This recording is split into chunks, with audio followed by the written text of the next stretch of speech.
we see this meeting getting set up, and then again, because it's sort of going pretty fast and jumping perspectives here, now we go back to Luke. Kind of seeing some interesting things here. He's not just purely reliant on the Force.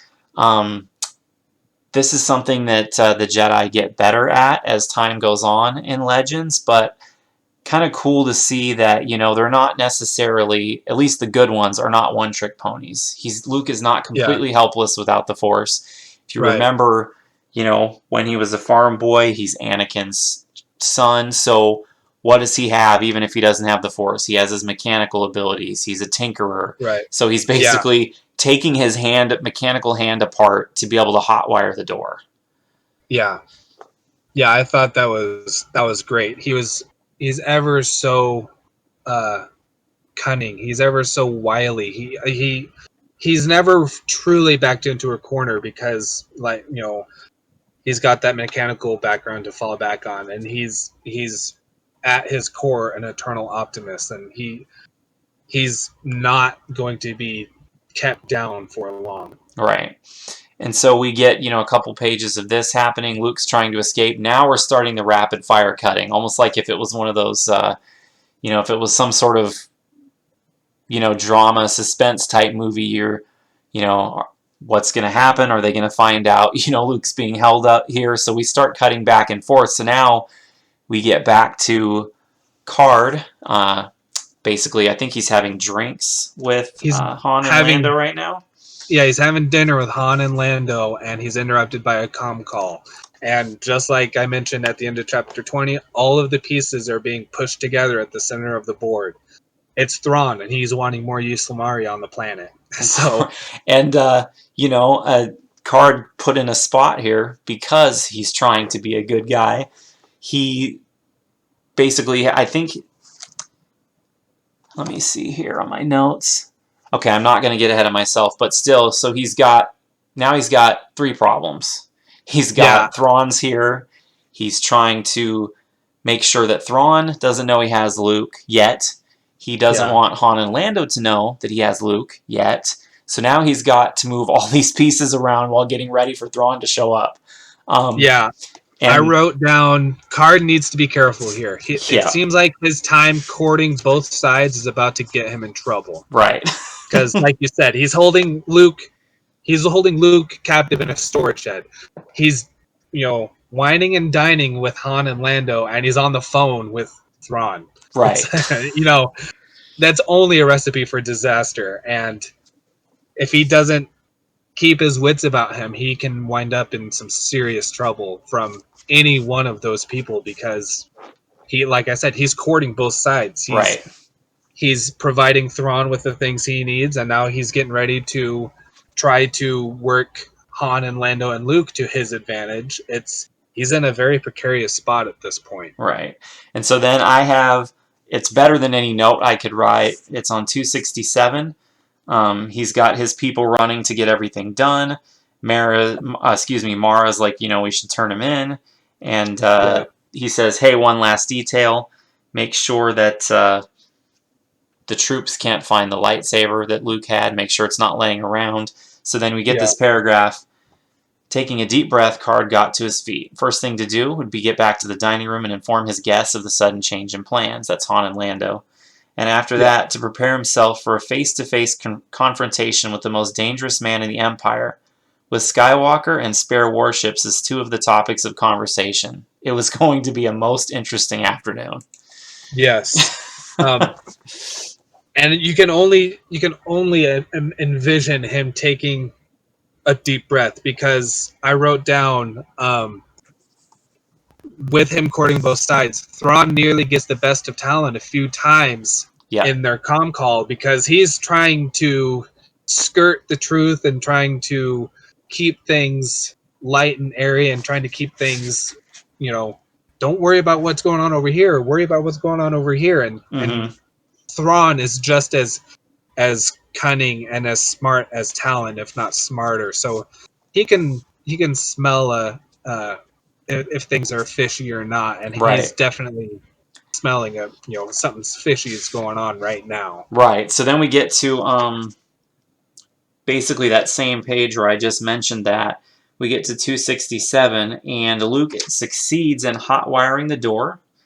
Yep. Is able to get R2 freed up. And let's see. Then he ends up stealing another ship that we get to see, a skip-ray blast boat. Yeah. So again, sort of a, more world building here. Not everything is X-Wings and TIE Fighters and Star Destroyers. This is kind of a, I believe the New Republic and the Empire use these sparingly, but they're more of almost like a privately contracted ship that's just for sale. Kind of a multi-crew, little bit slower ship, but better for police and smuggler patrol, things like this. And Luke basically doesn't have any options. Like the X-Wing's going to be suspicious, probably guarded, so he just steals the ship. But there's a little wrinkle. Mara figures out where he is and what he's done. Yeah, Mara was out and about. I wrote down that she was lost in thought as to why she couldn't do what she wanted to do with Luke, which was totally kill him. And during her mental gymnastics, she catches Luke making his escape, sees the ship flying off.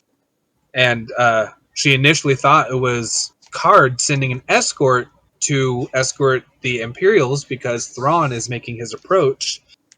And then all of a sudden pieces click together and she jumped into another ship and starts chasing down Luke.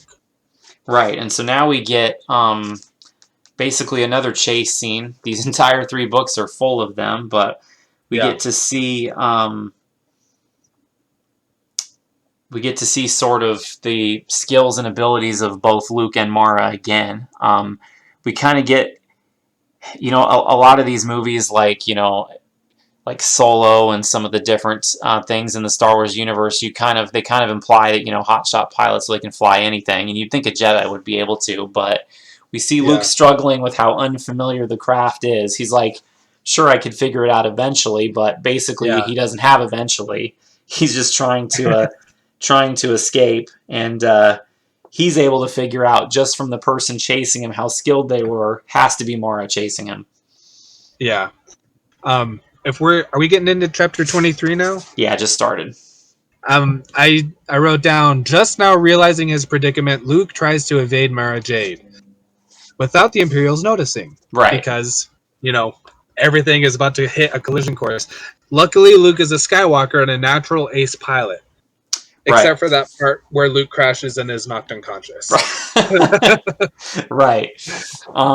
But again, the way I see it, planet full of Islamari, probably shaking off the effects of being surrounded by them. I mean, I feel like he did pretty good considering. But yeah, like you said, still crashed and knocked himself out.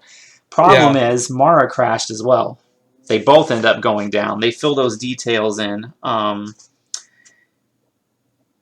And so now, those who are keeping score, Han and Lando are with Talon Card eating dinner. Thrawn is making his approach. Luke has escaped, and Mara Jade set in pursuit without trying to not let the Imperials see, and crashed. Right. So now, Talon Card's plate is overflowing with responsibility.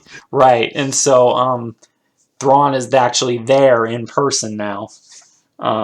And again, just kind of likes to, like you said, able to get the upper hand in conversation. Almost has Talon Card several times, but I think he's probably doing it here just to say basically, don't forget about the Imperials. We still have really good technology. Basically telling Thrawn telling Card, did you know that both ships crashed? Because Talon Card didn't know that. Yeah, and first. Talon tried to make a lie about, this happened, and Thrawn, both ships crashed. And before Card can even dispatch a crew to cover his tracks, Thrawn beats him to the punch and sends out an Imperial recon team. Right.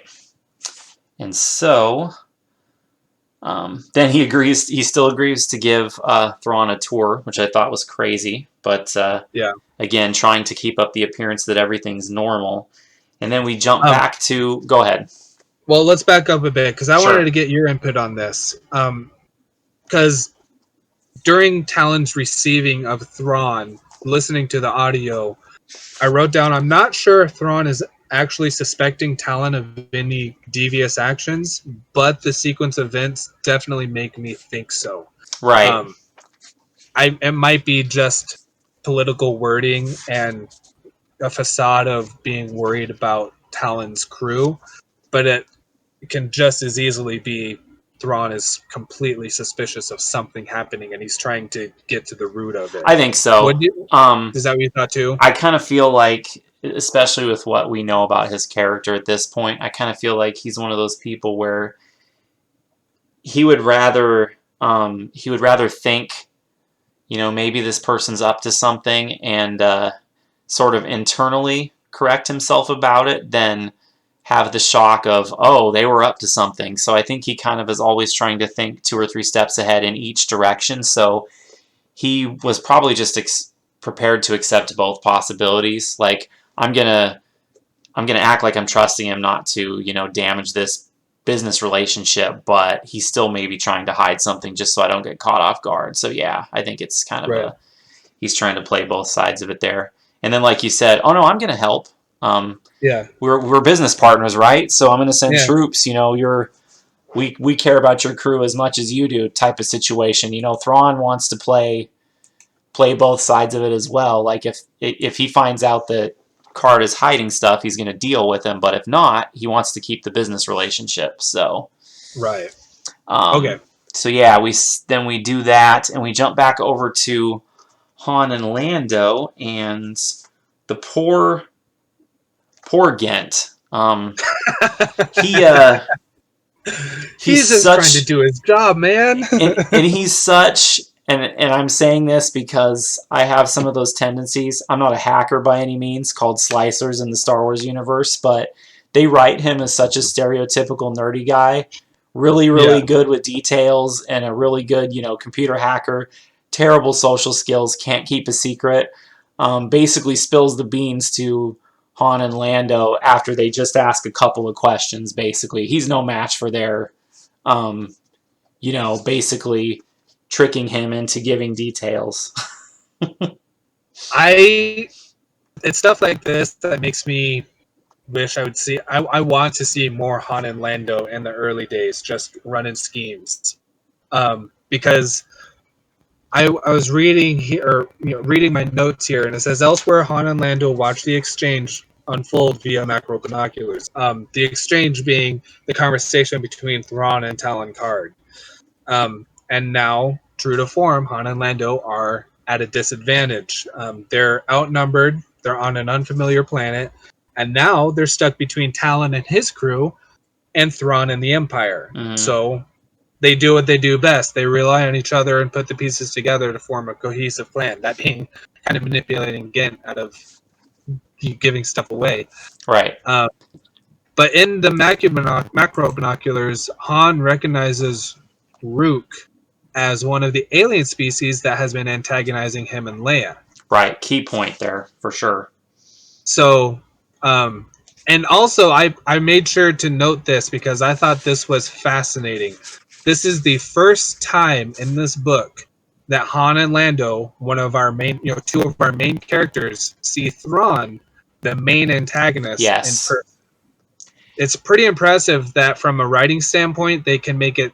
He made it 23 chapters into a book before a protagonist and an antagonist are in the same place at the same time. Yes. And, this is key because, the New Republic good guys are operating on nothing. Like, they know that there's a Grand Admiral, and they're like, well, that title wasn't just given out by the Emperor, so he's obviously good. But now they find out even more interesting details. Not human, which is one of the things that is, that's just super rare because the Emperor typically stuck with humans, and mostly humans. Men, to be honest. He was. There was. What's the word? Not segregation, but he had. He was xenophobic. He didn't like other races. He was anti-aliens, basically. Yeah. So 23 chapters into a book. This book has obviously by the evidence of the length of our episodes, has completely engrossed us. And now we're just now meeting. Right. We're having the meeting happen, and it's not even a full meeting. It's Han and Lando looking at him through binoculars or binoculars. So it's not even a true meeting yet. Right. And it wasn't until 15 or 16 chapters in that Han and Leia didn't even get a name of the Grand Admiral. Right. So they were both. I mean, Thrawn was in the know. He has the eyes and ears everywhere. But for the New Republic, they were at a serious disadvantage because they knew next to nothing other than he was a Grand Admiral. Right. Now all of this stuff that they're learning about just through macro binoculars is a huge revelation for Han. Right. Okay, and so again, that's like a key point. You know, now they're not at least completely in the dark anymore. Now we perspective jump again on page 280. We get back to Luke and Mara at the crashed ship. Got about 9 pages here. Kind of a lot of different details here. Her trademark snarky attitude for one. Yep. Some huge conversation here. I didn't have a huge amount of notes on this yet. The big thing is, even though they're having this, conversation, she didn't do him in yet, but she said she wouldn't rule it out. And then she does something kind of unsuspected. She actually helps him hide from the Imperial patrols, probably more out of her own self-preservation at this point. But again, she could have basically, shot him, left him wounded, and said, there he is. But she decided not to do that. Yeah, she, like you said, she takes Luke captive right away. And I felt like it was a bit of a callback to Return of the Jedi, where they're in a dense forest and they have to hide from Imperial patrols. That's what happens here. And after that happens, they bicker because Mara hates him and Luke doesn't know why. But there was a brief revelation that... So we already covered that Luke kind of sensed that Mara was Force sensitive. Right. But he didn't extent of it. Now here she is with Luke's lightsaber, and she has a confidence in wielding the lightsaber. So now, Luke... another little piece of the Mara puzzle falls into place, and he's getting a better idea of who she is or who she was at some point. Right. He tries to do the he sort of reverts to I don't think he does it on purpose, but kind of that casual arrogance that some of the Jedi have. Oh, it's a lightsaber, better be careful, because the only up to that point, the only non-Force user you'd seen wielding one was Han, and he could barely cut a dead animal open with it without maiming himself. And she basically, slices these trees like it's no big deal, flips it back onto her belt. So again, like you said, another piece of the puzzle. Now we're getting into chapter 24, and we're getting pretty close to the end of this episode because we're trying to split it up, but we still have about 7 or 8 pages here. So back to Han and Lando, using their hunch and some of their deduction skills here to figure out what's going on. Yeah, I actually didn't get a lot of notes on that, so I'm going to take your lead on that one towards the end of chapter 23 here. Sure. So chapter 23, that's where the end of chapter 23 is where you reference Mara has lightsaber skills for sure. She does those cuts on the trees, and like you said, basically that whole 10 pages or so they're arguing because he's trying to figure out what she's all about. She, obviously hates him still. Then we get into chapter 24, and now it's Han and Lando like, we need to try to use our skills and try to read Card a little bit. So they engage him in this conversation,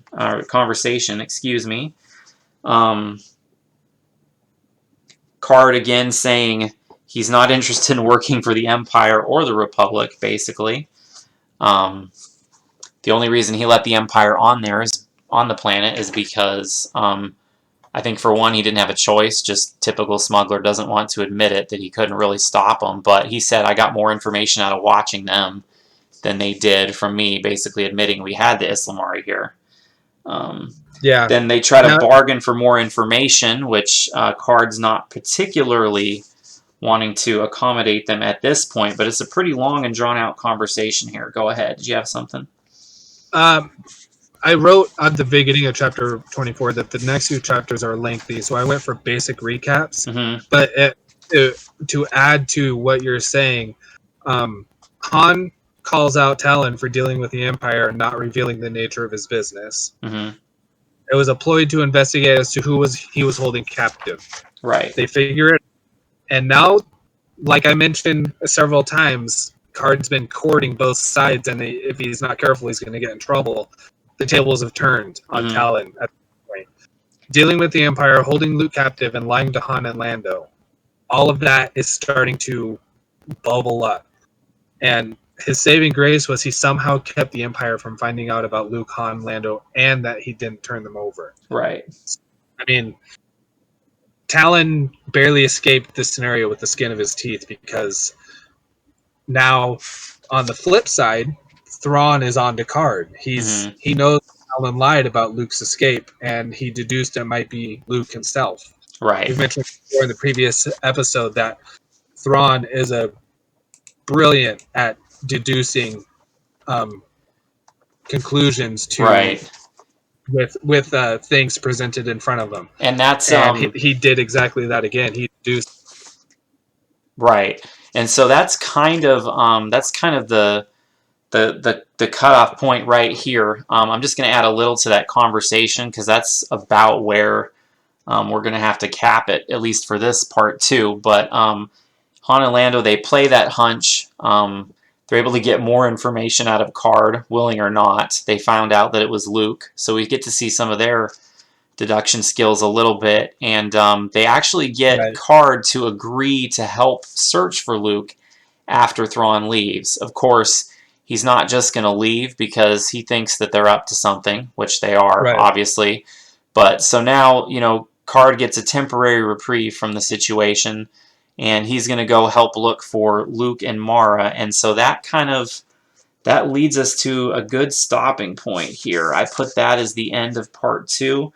Basically, Card says we're not gonna go search at night, not with Star Destroyers there, and the forest is dark and full of predators. So let's go ahead and finish our dinner, and we can look for him tomorrow. So that's kind of where I have the end of part 2 right now. So things are definitely still up in the air. We don't know what's going on with Leia. We don't really know what's going on with we know where Luke and Mara are, but that situation is kind of dicey. So everything's up in the air, and hopefully you guys will tune in to the next part when we're able to do it. See how much we've got left. For those who are kind of following along, we are at page 298 is where we're cutting this discussion short, and we're going to start again on the next episode from page 299, possibly to the end of the book. We should be able to make it to the end of the book. I was thinking we'll have an offline discussion about this, but with the recording being kind of few and far in between, what we'll probably do is do a part 3, and then we'll do sort of a recap. I think could be good. But there's a lot of action in just 100 pages, and the next 100 pages has even more. So definitely stay tuned for that. And again, we're just in book 1 of this trilogy, which is they could have easily made probably 2 movies each out of these. So definitely a lot of detail in here. So thank you guys for listening along with us. Hopefully the audio version here is just as good without seeing our faces. Maybe better. And just like we've mentioned before, we're going to have it posted. Have it posted on YouTube. Maybe get it on some other audio platforms as well. Depends on my editing skills and my online research abilities. Again, leave some comments wherever you're discussing it. YouTube, Instagram. We're on Facebook now, too. We are on Facebook as well. You can look for Library of Zerd. No matter where you're commenting, like we mentioned before, keep it civilized. We want good discussion, even if you disagree. Try to explain it in a way without attacking the other person. That's always a nice thing to do. And until next time, hope everybody stays safe out there, and may the Force be with you.